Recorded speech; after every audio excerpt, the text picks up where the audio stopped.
বিভিন্ন অচিলা অজুহাত থেকে আমাদেরকে সেখান থেকে আমাদের দেখা না করে তিনি বেরিয়ে গেলেন। আর আমাদেরকে যখন আমরা অবস্থানে অনড় তখন আমাদেরকে দিল্লি পুলিশ চ্যাংদোলা করে ধাক্কামুক্কি দিয়ে আমরাকে একটা অজ্ঞাত জায়গায় নিয়ে গিয়ে দিল্লি পুলিশের একটা থানাতে হরিয়ানা বর্ডারে রাখি।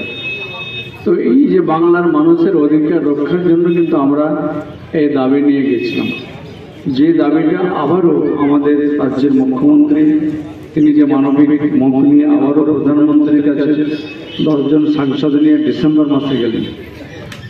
সেই সময় পার্লামেন্ট চলছিল, তো তখনও প্রধানমন্ত্রী বলেছিলেন যে 2 জন কেন্দ্রের এবং 2 জন রাজ্যের আধিকারিকরা বসে এই বিষয়টাকে নিয়ে ঠিক করবে কখন কিভাবে তার টাকা পাঠানোর রূপরেখা তৈরি করা যায়।